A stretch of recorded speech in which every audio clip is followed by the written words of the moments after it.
Bonsoir, fidèles téléspectateurs de Carrefour TV et par essence de l'émission Les Fils de la Lumière. Installez-vous confortablement car pendant 59 minutes, aujourd'hui encore, on va partager des moments ensemble, bien sûr, des moments de spiritualité.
L'essence même de l'Afrique. Voilà pourquoi les Fils de la Lumière s'installent chez vous tous les mercredis, du moins pour parler de spiritualité aussi, parce que c'est ça la source de l'Afrique. Alors nous ne saurons nous détourner de la vraie source que nous ont laissé surtout nos aïeux aussi.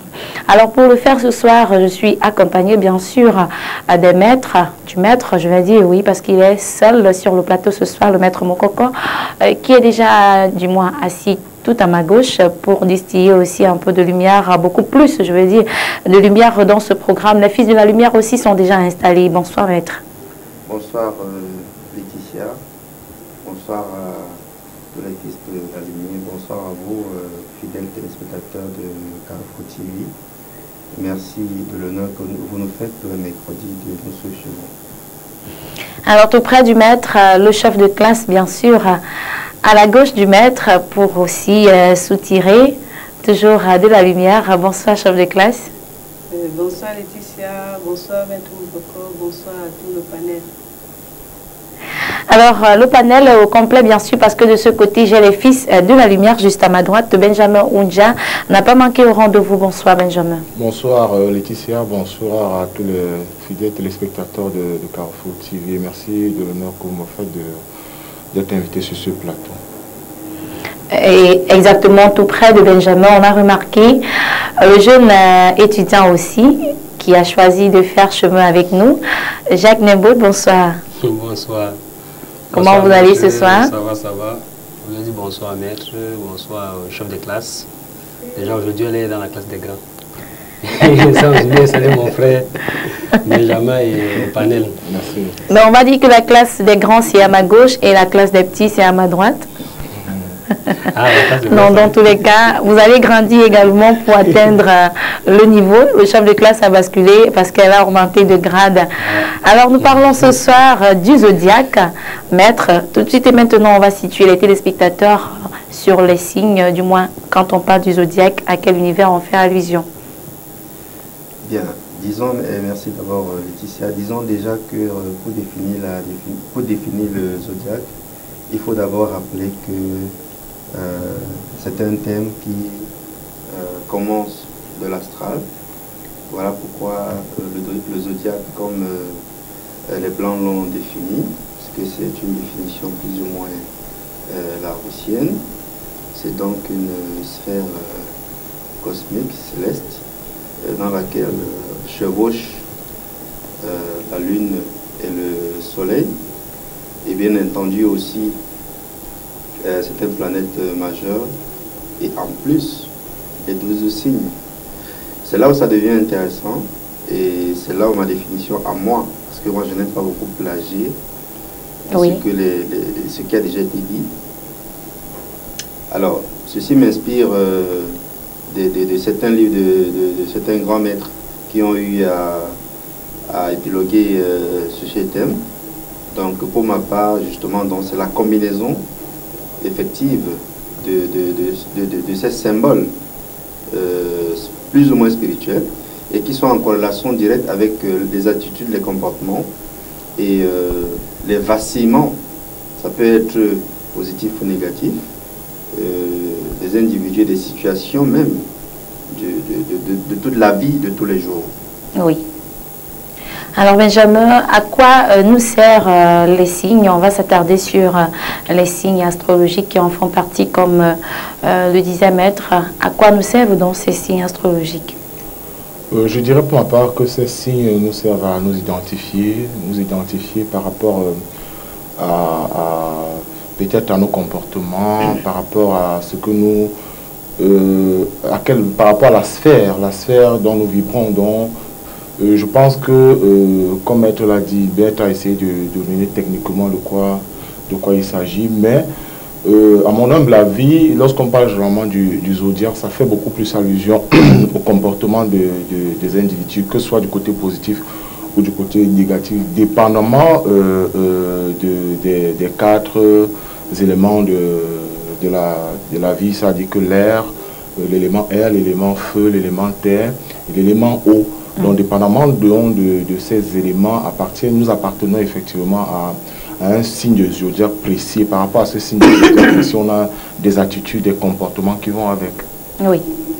Alors, des attitudes qui vont avec, ça veut dire que ces signes ont de l'influence sur nous. À Godéry, alors, les influences sont beaucoup plus positives ou alors positives. Est-ce qu'on peut transformer les influences, du moins, du zodiaque sur l'être?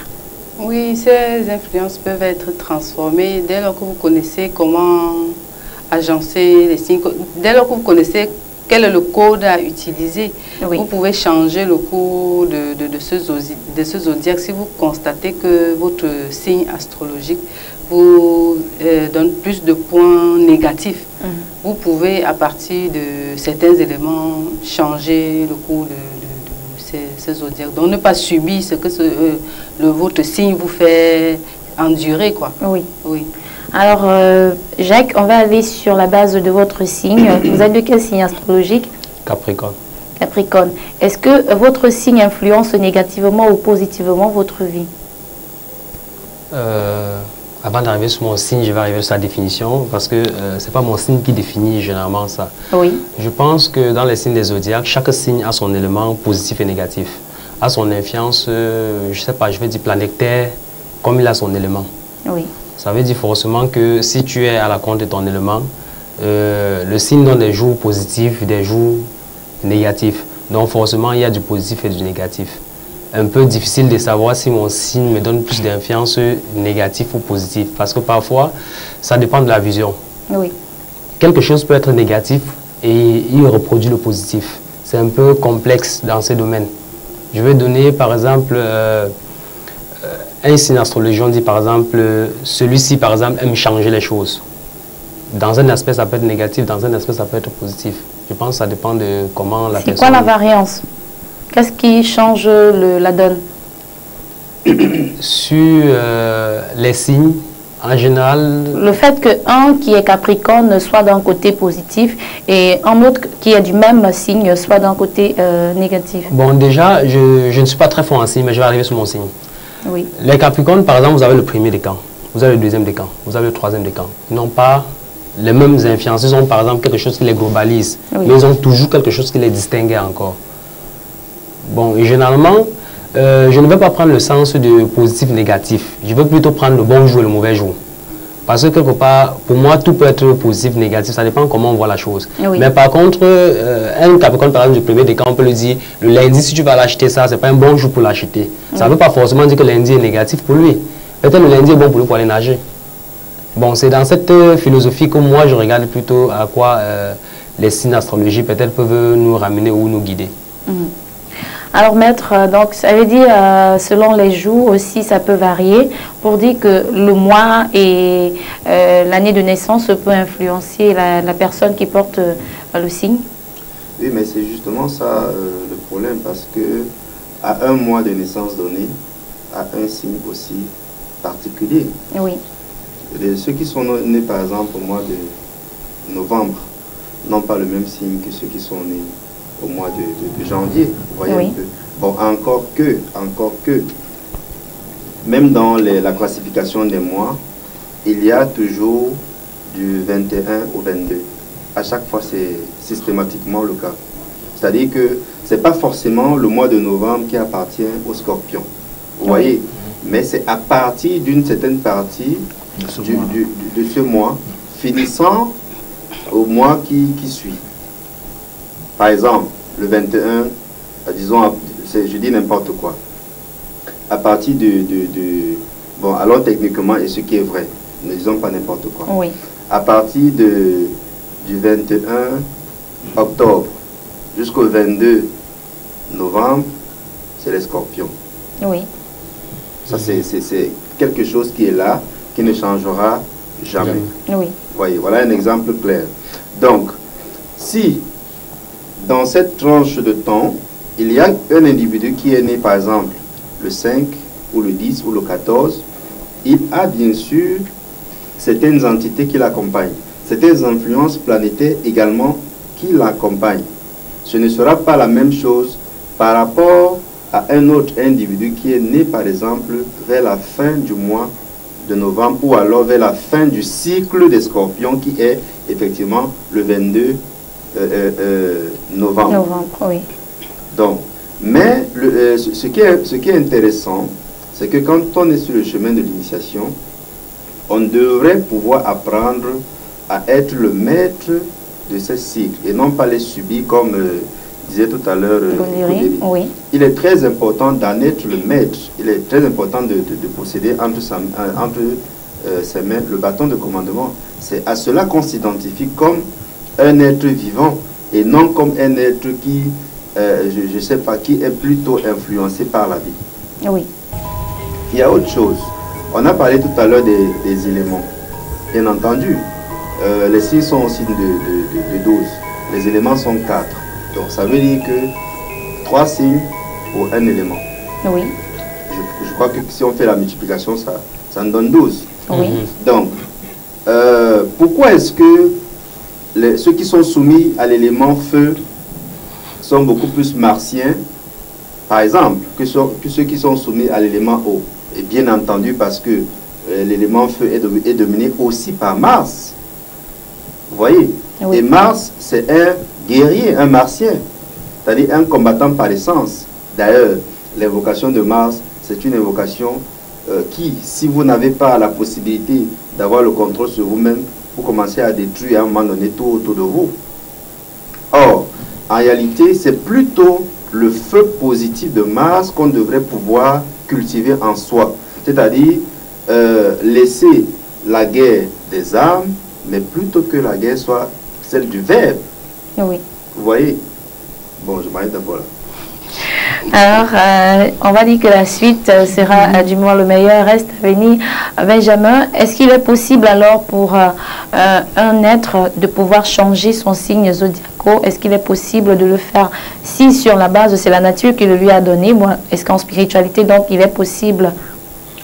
Non, mon humble avis, on ne peut changer, on ne peut véritablement pas changer son signe zodiacal. Ce qu'on peut faire, c'est, revenant à ce que Godéry a dit tout à l'heure, c'est de ne pas laisser subir tout ce qui a de négatif autour du signe. Vous avez posé une question tout à l'heure à mon compagnonniste, à mon frère.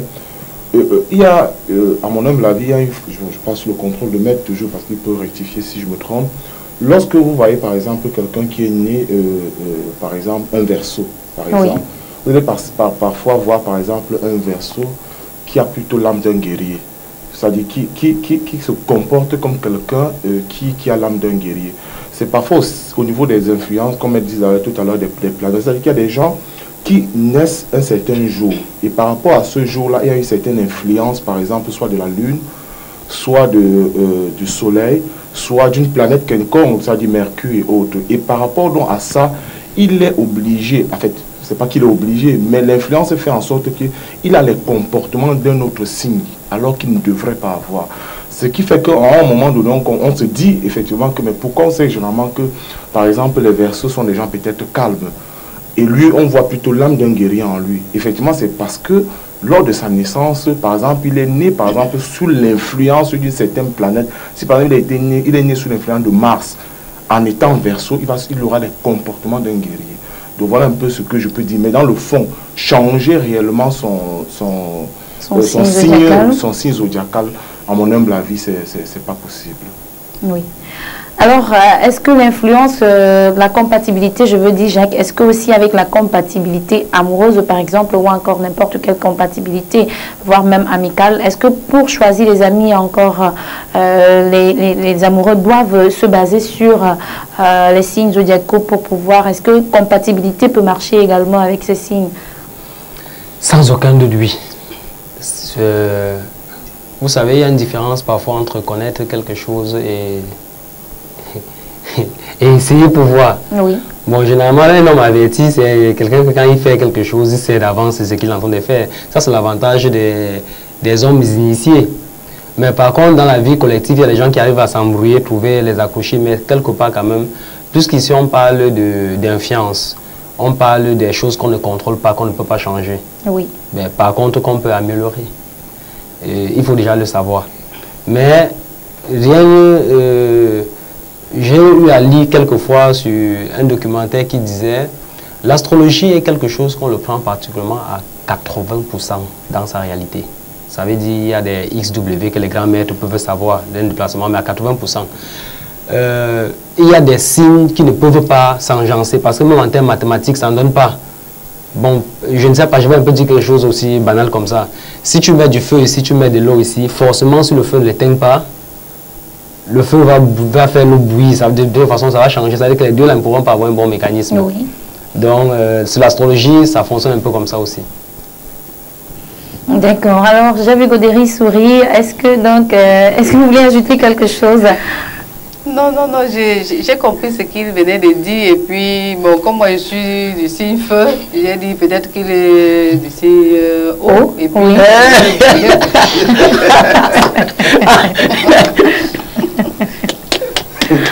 Pour dire que la compatibilité entre vous, ça ne peut pas marcher alors? Si chacun peut canaliser le feu qui est en soi. Oui, donc si lui, il canalise son élément eau. Oui. Bon, le tout même ici, maître, est de savoir déjà comment définir, parce que c'est vrai, l'astrologie, on suit tous les jours, on parle des atomes crochus, on parle des couleurs. Est-ce que individuellement, un être ne peut pas tout avoir, sans toutefois avoir à suivre, ou encore, est-ce que tout seul, mon année de naissance, mon jour, mon mois et mon année de naissance ne peut pas m'aider à comprendre tout ce qui va avec, entre planètes, couleurs et autres? Non, il faut pratiquement un miracle, Laetitia. C'est les hommes de la 7e dimension qui ont cette facilité. Les Barack Obama sont venus, c'est les hommes de la 5e dimension d'une manière innée. Oui. C'est des grands devanciers, même sans être forcément, bon, même s'il est quelque part, vous comprenez un peu ce qui se passe.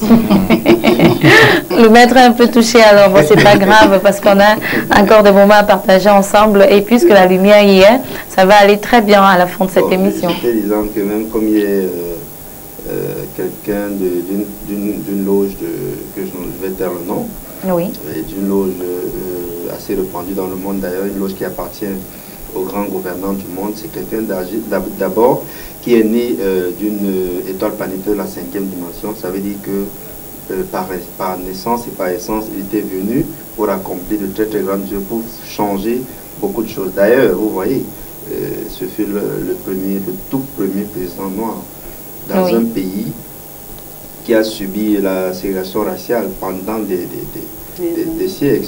C'est assez spectaculaire comme destin quand même. Les grands sont pourtant passés avant lui. Martin Luther King était là, etc. Mais ils n'ont pas pu réaliser cela. Bon, toujours aux États-Unis, et regardons un peu aussi, un peu comme dans la famille Kennedy. Oui. Ça, c'est des gens qui sont nés dans une sphère astrale assez asphyxiée. Et puis, les événements de la vie ne les ont pas aidés. C'est-à-dire que c'est un ensemble d'individus qui étaient regroupés dans une certaine région atmique et qui sont venus d'une manière successive. C'est-à-dire qu'il y avait une bonne ressemblance vibrationnelle entre eux. Voilà pourquoi tous sont nés dans une même famille et sont morts de presque la même manière. Oui. accident par-ci, accident par-là, et puis qui avaient par essence des carrières politiques. Pratiquement tous sont passés par la politique. Or, on sait que les gens qui passent par la politique, comme on le dit souvent dans l'hindouisme, appartiennent à Shiva. Shiva qui, selon les constellations hindouistes, fait partie comme pour un peu équilibrer ou bien pour faire la correspondance avec le système occidental à Jupiter. Oui. Vous voyez, tous les politiciens appartiennent plus ou moins à Jupiter. Bien, maintenant, on doit quand même comprendre qu'il n'y aura jamais de bagarre ou de lutte entre l'eau et le feu parce que c'est le principe féminin et le principe masculin. Oui, l'eau étant toujours le feu. Donc, oui. Non, c'est pas dans ce sens-là, c'est pas dans le sens du combat de l'un qui est dans l'autre. C'est beaucoup plus dans le sens de l'équilibre des éléments de la nature. Oui. Il y a d'un côté le principe féminin qui est à ma gauche, Oui. et naturellement il doit être à ma gauche. Parce que même dans le cosmos, il est toujours situé à la gauche. Voilà pourquoi même dans les temples, les femmes doivent toujours s'asseoir à gauche, Oui. en réalité. Et le principe masculin donc aussi est donc magnétique et est placé à la droite. C'est ce qui fait les deux piliers parfaits de temple. L'entrecroisement de ces deux-là donc qui forment le tertiaire, et donc on a un triangle. Je crois qu'on a eu ce cours, non, pas le cours, cette émission-là plus ou moins la dernière fois ici. Oui. On en a parlé quand même. Mais en ce qui concerne donc le zodiaque, comme je disais, une personne, il est difficile qu'une personne puisse avoir tout à la fois. L'individu doit plutôt travailler d'une manière assidue sur lui-même pour donc pouvoir grandir. C'est-à-dire que laisser les agrégats du bas astral pour pouvoir monter vers les archétypes mystiques. Oui. Et donc, il y a une bonne perfection qui s'opère et ça devient comme ce que j'ai vu tout à l'heure, le sceau de Salomon. Oui. C'est-à-dire qu'une parfaite entrecroisement entre les énergies qui montent et celles qui descendent. Alors nous parlons du zodiaque ce soir, donc les signes astrologiques, tout ça, tout ce qui va avec du moins les couleurs aussi, les éléments qui vont avec. Donc si vous avez à partager des expériences avec nous, sachez que vous pouvez venir via les 2 numéros de téléphone qui vont s'afficher d'ailleurs avec l'équipe technique, la complicité de l'équipe technique. On a les 2 numéros de téléphone par appel ou par SMS, vous pouvez poser votre préoccupation sur ce plateau. Mais aussi, nous avons une sortie du mois. Ce sera le week-end prochain. Nous irons puiser encore de la spiritualité en endroit sacré, puisqu'on sait que l'Afrique regorge assez d'endroits comme ça pour nous, qui avons choisi, bien sûr, pour la vie quotidienne, la spiritualité que nos aïeux nous ont laissée, même si les jeunes aujourd'hui ont tendance à se détacher un peu. Ceux qui ont compris que c'était notre socle, notre essence, ne s'y éloignent pas. C'est pourquoi d'ailleurs nous allons faire une retraite spirituelle le vendredi prochain. Donc 3 jours comme ça de retraite, à passer ensemble aux côtés des maîtres, bien sûr. Donc nous serons très bien accompagnés et ce sera le vendredi prochain, donc vendredi 24, samedi 25 et dimanche 26, ce sera le retour. Certainement, nous allons rentrer de là avec beaucoup d'autres, du moins beaucoup de bienfaits que nous aurons puisé de ce côté-là. Alors avec la complicité de Nathan qui assure la partie technique, on regarde le spot et derrière, on vous retrouve. Africaine, africain, fils de la lumière, guerrier et combattant de la Renaissance africaine. Voici venu le temps de la communion avec les autres. Voyage initiatique du Bombok Benoît Biton, les 25, 26 et 27 août 2017. Au programme guérison mystique, formation spirituelle, enseignement à l'ancestralité. 3 jours de retraite spirituelle riche en mouvements. Jeunes, moins jeunes, hommes, femmes et enfants, tous concernés par la Renaissance. Voyage initiatique du Bombok Benoît Biton, les 25, 26 27 août 2017. Contact et réservation 00237 677 71 61 36 697 06 20 91. Adresse mail benoît.biton@gmail.com. Notre site web www.benoîtbiton.com. L'heure de la spiritualité africaine a sonné.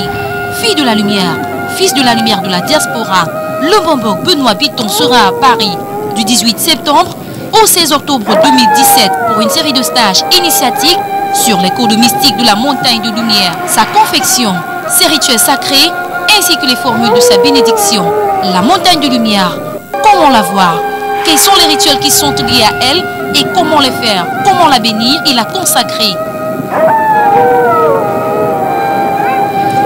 Tâche initiatique du Bombok Benoît Bitton à Paris du 18 septembre au 16 octobre 2017. Infoline 00237 677 71 61 36 697 06 20 91. Réservation WhatsApp 0033 760 57 65 72. Adresse mail benoît.bitton@gmail.com. Alors, la spiritualité, bien sûr, passe forcément par les maîtres, parce que si les maîtres ne sont pas là pour nous tenir la main aussi, les fils et filles de la lumière que nous sommes pourront nous égarer, voilà, on pourra s'égarer. C'est pourquoi on a d'ailleurs besoin chaque fois du maître. Et cette retraite spirituelle sera, du moins, un profit pour tous, même ceux qui n'ont pas, du moins, qui ne sont pas dans l'école, des écoles initiatiques comme nous, peuvent prendre part à cette retraite spirituelle aussi. Du côté de Paris, le Bombok Benoît Bitton, il sera la semaine, non, je veux dire le mois prochain, donc entre le 18 septembre et le 16 octobre, voilà. Là, moment comme ça à passer du côté de la diaspora, du moins aux côtés de ceux qui ont soif également de la spiritualité, mais qui se trouvent de l'autre côté du monde. Donc à vous de faire vos réservations dès cet instant. Aussi 77 71 61 36 ou encore au 6 97 06 20 91. Voilà. Alors dans cette émission, les fils de la lumière, nous parlons ce soir toujours des signes zodiacaux. Voilà, je suis toujours accompagnée du même panel. Vous aussi, vous en faites partie, donc vous pouvez réagir à tout moment dans ce programme. Alors maître, forcément, on passe par un rituel aussi, par des rituels toujours pour pouvoir comprendre. Vous avez dit qu'il faut qu'on soit né de la 5e sphère pour pouvoir maîtriser tous ces signes. Mais alors, est-ce que tout ce qu'on nous dit dans je vais dire dans les films qu'on écoute souvent pendant les moments de zodiaque sur certaines chaînes de télévision, est-ce qu'il faut toujours se fier quand on parle par exemple des atomes crochus et des couleurs qui vont avec? Est-ce qu'il faut se fier ou alors ce nécessaire là on peut aussi chercher à partir des rituels? Non, chercher à partir des rituels c'est pas important parce que toute personne, je veux dire, a un signe astrologique défini, oui, une couleur définie aussi, par exemple. J'aime toujours parler des scorpions parce que c'est mon signe. La charité. Donc les scorpions, par exemple, aiment bien quelque part, hein, parce que ça dépend aussi de ce qu'on est en train de rechercher. Oui. Mais beaucoup plus le rouge ou le violet. Vous voyez? C'est des signes de force et des signes de puissance mystique. Le violet, par exemple. Vous voyez? Oui. Et voilà donc la raison pour laquelle... bon, ça c'est peut-être que je n'ai pas dit ici. Bon, c'est pas quelque chose de très spectaculaire de toutes les façons. Vous voyez les chevaliers, oui, les évêques, c'est de couleur violet. Oui. Oui, si vous avez déjà peut-être observé quelquefois, c'est souvent de couleur violette. Tout simplement parce que, justement, le violet qui correspond aussi à la pierre appelée améthyste, c'est une pierre de puissance et de protection et d'élévation spirituelle par excellence. Il y a également des gens qui sont nés sous le signe de lune, par exemple. Vous voyez, ces gens-là ont une couleur blanche dans leur signe zodiacal. Oui. Et puis, les pierres qui correspondent, c'est les pierres lunaires par excellence. Bon, l'une des pierres universelles, c'est le cristal. Oui. Donc, le zodiaque ne se limite même pas simplement à l'interprétation des atomes crochus, comme vous avez dit, ou alors à l'association des couleurs, oui, mais ça peut également aller jusqu'au niveau même du métal. Par exemple, dans l'astrologie chinoise, au lieu de bélier, sagittaire, capricorne, comme nous avons dans le système plus ou moins occidental, c'est plutôt certains animaux. Oui. Le serpent, le cochon, le dérive de la chèvre, oui. etc. Donc, c'est des gens qui ont pensé qu'il était mieux de particulariser leurs choses, et ils ont bien réussi parce qu'effectivement, l'astrologie chinoise et maya aussi, dans le système des Mayas, voilà des systèmes astrologiques qui sont très percutants, oui. qui sont d'une profondeur exceptionnelle. Je vous assure que si vous étudiez l'astrologie chinoise en profondeur, vous connaissez l'homme comme si il était né dans votre propre chair. Oui. Donc en réalité, il faut maîtriser l'astrologie d'une manière générale pour maîtriser l'être humain. Est-ce que l'Afrique aussi a pensé à son système astrologique? Bon, je vais déjà vous dire que tout est né en Afrique. Hein. Tout est né en Afrique, c'est seulement parce que, je vais dire, les grands laboratoires antiques ou alors les grands musées, les grands monastères ont été plus ou moins détruits lors des époques coloniales. Oui. Bon, mais il reste quand même quelques bribes de cette astrologie africaine, d'ailleurs qu'on retrouve grandement au Bénin, parce que les Béninois n'ont rien à foutre avec, excusez-moi le terme, avec ce que les Blancs font. Il y a une astrologie africaine typique. Simplement, elle est réservée à une certaine minorité, elle est véritablement codifiée. Par exemple, pour l'apprendre, il faut d'abord apprendre certaines langues. Si vous allez par exemple au Nigeria, il faut absolument apprendre le Haoussa ou alors le Yoruba, oui. qu'il faut maîtriser. Et puis, parce que tout est écrit en fait dans ces langues-là. Or, si vous n'avez pas accès déjà à la langue, vous n'aurez pas accès au code. Oui. Vous êtes buté quelque part. Alors, chef de classe, Godéry Guéni, quelle influence, je veux dire, quelle différence entre ces différents signes? Est-ce qu'il y a quelque chose qui influence, du moins, entre la planète, la couleur et autres? Est-ce que parmi, on va partir sur la base du fort ou du faible, est-ce que parmi ces signes, il y en a qui appartiennent à la classe faible et ceux qui appartiennent à la classe forte? Là, je crois que tous ces signes sont des signes, des éléments, tous ces signes correspondent aux 4 éléments de la nature. Oui. Oui, mais tous ces éléments n'ont pas la même puissance. Oui. Ça veut dire même que lors des rituels, vous savez qu'il y a des rituels où on ne fait pas avec tous les... si tous les éléments sont là, chaque élément a son poids. Oui. Oui, mais tous ces éléments n'ont pas la même puissance.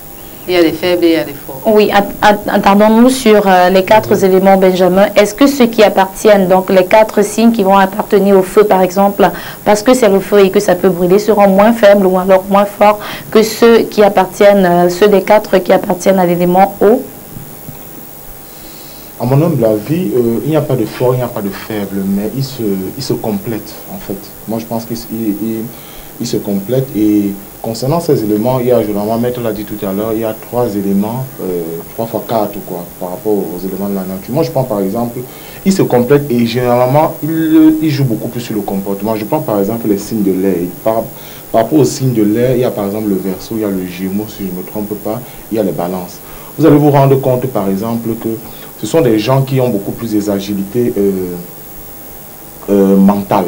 Ce sont des gens qui sont soit des intellos ou qui vont se mettre, qui vont travailler beaucoup plus avec leur mental, oui, avec leur tête. Vous allez les voir par exemple dans les discussions, dans les discours, dans la communication, etc., etc.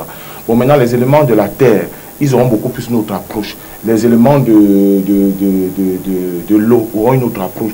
Mais généralement, personne ne dépasse l'autre, mais il y a une certaine complémentarité dans tout ce qu'ils font et dans leurs agissements et dans tout ce qu'ils projettent même faire. Donc voilà un peu ce que je peux dire. Il n'y a pas véritablement un signe fort, mais beaucoup plus, comme Maître l'a dit tout à l'heure, ceux qui sont nés sous l'influence, par exemple, de Mars, ils sont guerriers. Je pense aussi que, je crois les lions sont sur cette base-là. Il y a ceux qui sont nés sous l'influence, par exemple, de Mars, il y a ceux qui sont nés sous l'influence, Maître va peut-être me rectifier, je crois sous l'influence du Soleil aussi. Ils ont beaucoup plus, sont des gens un peu brutaux, ils sont un peu... Enfin, ils ont une autre manière de voir, c'est-à-dire qu'ils ils sont vivaces, je ne sais pas, peut-être vous aussi, peut-être vous l'êtes, c'est-à-dire que vous allez voir ces gens-là dégager beaucoup plus d'énergie dans tout ce qu'ils font. Pas forcément, maintenant ça dépend de l'orientation qu'ils font de leur énergie. S'ils travaillent sur eux-mêmes, vous allez voir que cette énergie-là sera dégagée positivement.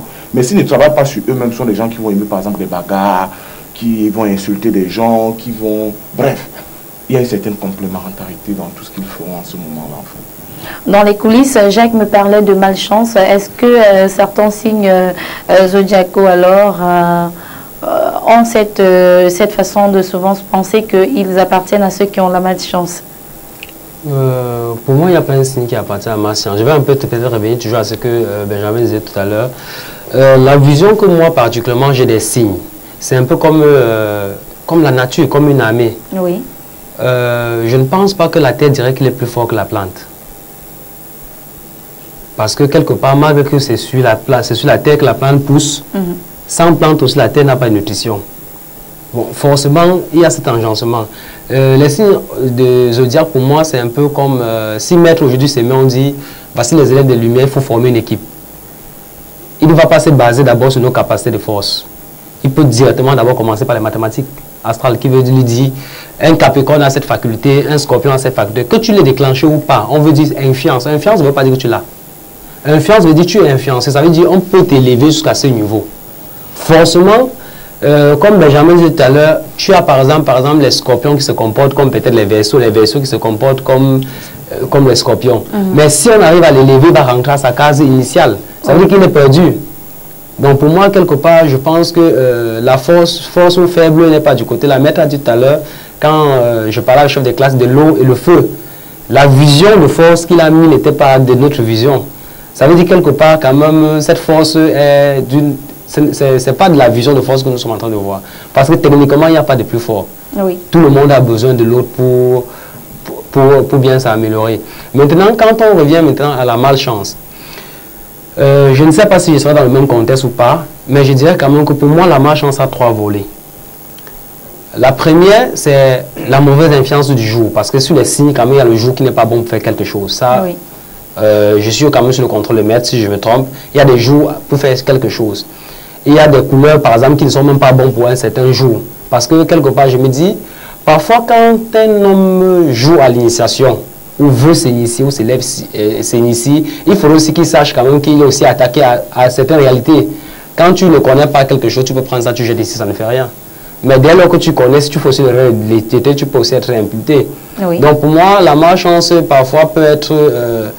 le jour qu'il ne fallait pas peut-être faire ça qu'on a fait, peut-être un jour qui n'est pas ta part, peut-être tu n'as pas bien dormi, mais ça par exemple arrive voir les signes. Le côté que je touche le signe dessus, c'est que chaque signe quand même a son jour de bonheur.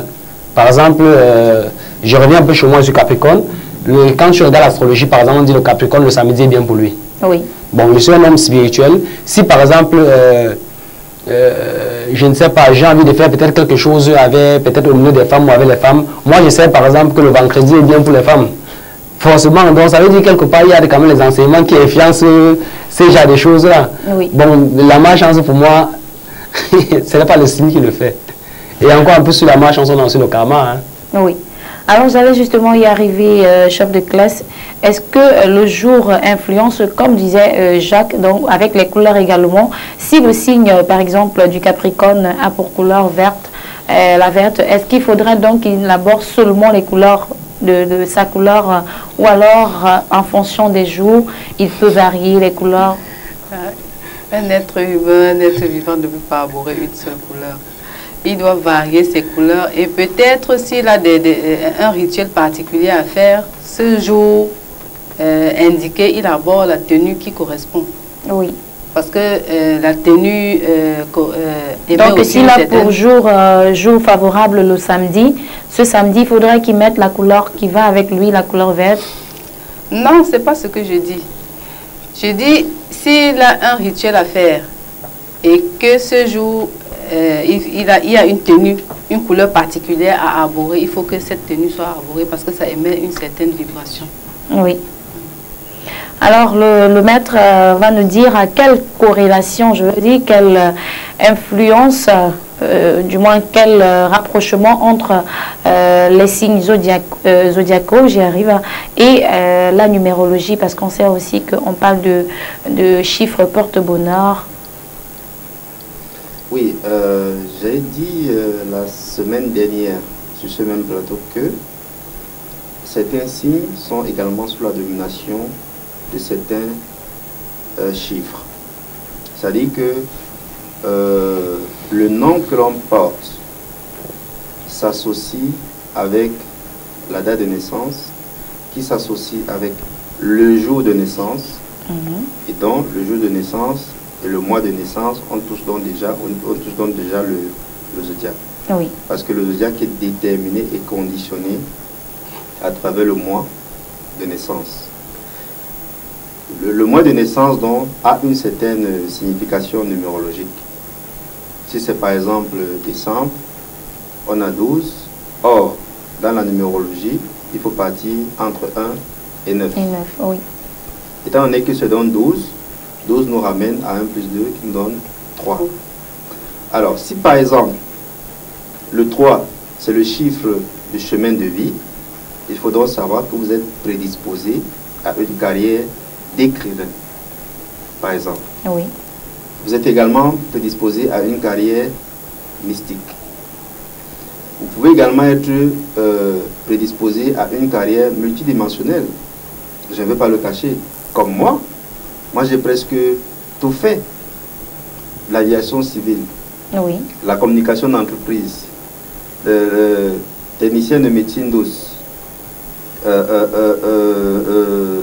la certification en décoration de l'horticulture, sans compter le côté mystique, oui, ancien footballeur, ancien karatéka. Ouais, donc tout ça, c'est cette pluridimensionnalité qui devrait en fait, dont on devrait en fait se rapprocher. Lorsque vous avez déjà la connaissance de vous-même, vous comprenez que vous avez déjà eu à travailler sur la terre, et donc quand vous êtes revenu, c'est pour un certain accomplissement. Et dans cet accomplissement-là, pour qu'il soit parfait, vous devez donc continuer encore à travailler dans le sens de boucher les autres trous. Tout à l'heure, on disait ici qu'il n'y a pas de signe fort, il n'y a pas de signe faible. Bon, techniquement, d'une manière conceptuelle, le Dieu n'est pas le Dieu injuste. Le grand Elohim, il n'est pas injuste, c'est-à-dire qu'il devrait avoir une balance et un équilibre parfait dans l'univers. Mais il y a un problème. Les Martiens, c'est les grands bagarreurs. Vous voyez? Oui. Ça les prédispose à une malchance évidente. C'est aussi de grands gueulards. Donc, c'est des individus qui seront toujours confrontés à des chocs terribles dans leur existence. Oui. S'ils ne prennent pas soin de pouvoir rectifier cela. Vous comprenez directement où quel tableau voilà. Oui. Par contre, les gens qui sont du signe d'eau, c'est des gens assez adoucis, donc, par conséquent, qui n'auront pas, d'une manière essentielle, à pouvoir se confronter, même sur le plan karmique, même sur le plan karmique, à pouvoir choquer avec le milieu extérieur. Des conflits, ça peut arriver, ça arrive toujours. Oui. Mais, vous savez également que c'est des conflits qui, en réalité, salissent le karma et l'aura. Et c'est aussi ça qui, justement, écourte la vie. Une personne qui est toujours dans le conflit, peut-être avec le voisinage, peut-être avec, je ne sais pas moi, bien évidemment, il est en train de mettre des coupes sur sa vie d'une manière drastique. Même s'il était appelé à vivre longtemps, parce que les gens croient souvent que, oui, parce que Dieu a dit que je vais mourir à 100 ans, alors c'est le destin. Non, c'est le mensonge. C'est du pur et simple mensonge. Parce que tout se transforme, tout se modifie. Même le destin. Vous étudiez votre signe, votre ciel astral.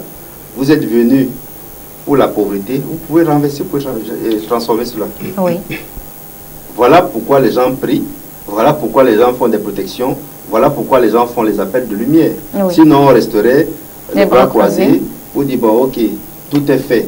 I am done, comme disent les Anglos. Le destin est déjà là. Voilà. Donc, il est donc important de pouvoir prendre conscience de ça et travailler d'une manière assez hâtive. Oui. Alors, les signes astrologiques ou encore le zodiaque, nous avons travaillé dessus.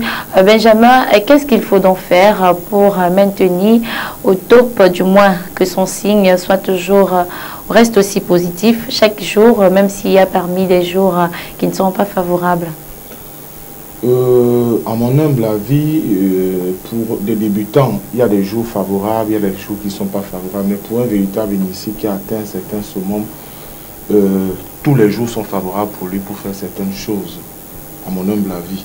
Bon, ça veut dire qu'il essaye de transcender ce que les conditions que lui imposent, soit le signe astrologique et autres. Donc il transcende ça et il devient véritable. C'est-à-dire il a la possession de sa vie et de son destin. Qu'est-ce qu'il faut faire? À mon humble avis, Maître l'a dit déjà au cours de l'émission, il faut travailler beaucoup plus sur soi. Il faut travailler sur soi et essayer de faire des recherches sur son thème astrologique ou son thème astral et de savoir quels sont ses bons points, quels sont ses mauvais points. À partir de là, il peut travailler sur soi maintenant pour ne que travailler dans le positif. Faire en sorte que le négatif n'apparaisse pas dans sa vie et ne faire qu'appel au positif. C'est en transcendant cela, c'est en travaillant sur lui-même, c'est en travaillant véritablement sur lui-même qu'il atteint, c'est-à-dire qu'il devient véritablement un être de lumière et qu'il peut à son tour aussi, en tant qu'être de lumière, illuminer le monde d'une façon ou d'une autre. Oui. Alors, Jacques, qu'est-ce qu'on dira pour sortir de cette émission, bien sûr, parce que nous sommes en train de chuter. Dans cette émission, nous avons parlé des zodiaques, du zodiaque. Je dirais qu'on commencerait d'abord par dire merci, maître. En un raccourci, vous avez donné une phrase qui a résolu tous les problèmes de la Terre. Vous savez, maître vient de dire quelque chose qui m'a beaucoup... je suis encore en train de réfléchir dessus, mais oui, c'était bref et très long. Ce qui salit l'aura, c'est les conflits. Oui. On vit au quotidien. Parfois, on a des conflits qu'on veut, parfois, on ne veut pas, parfois, on a des conflits. Sincèrement dit, je pense qu'en un mot, ce que maître, par exemple, ce que j'ai gagné ce soir, c'est de dire, pour éviter les malchances ou les mauvais trucs qu'on veut dire, tout ce que le jour planétaire et tout vient dire, oui, évitons simplement au maximum possible d'avoir les conflits. Je pense que ça, c'est la solution la plus simple et ma manière de sortir de ça et ce que j'ai gagné aujourd'hui, c'est de dire, pour que mon aura reste toujours propre, je devrais éviter d'avoir des conflits. À tort ou à raison, de toute la façon, tout ce qui est conflit n'est pas bon pour l'aura. Alors, chef de classe, on va sortir de cette émission aussi. Quelque chose à l'endroit de nos téléspectateurs qui sont restés fidèles avec nous pendant 59 minutes. Je dirais aux chers téléspectateurs d'apprendre à connaître leurs chiffres de vie pour pouvoir bénéficier des faveurs qui leur seront accordées s'ils savent comment le faire. Oui. Alors, maître, on va faire une brève conclusion. Merci, même si je voulais que ce soit un peu longue. Allez-y, maître. Juste simplement pour donner un conseil à l'endroit des parents. Vous savez que l'Afrique est en pleine croissance. Les parents en poussent tous les jours. Oui. Étudier en profondeur le signe ou alors les signes astrologiques de vos enfants. Cela va vous permettre d'orienter ces enfants-là professionnellement parce qu'à chaque signe correspond une profession issue sur terre. Ça va aussi vous permettre de pouvoir les orienter sur le plan sentimental. Vous ne gagnerez pas à rester aveugle. Ça veut dire quoi? Vous avez un enfant qui est né d'un signe X et vous décidez, je ne sais au nom de quoi, de peut-être le fiancer ou le marier à un individu X qui justement a toute une grosse contradiction sur le plan planétaire par rapport à votre enfant.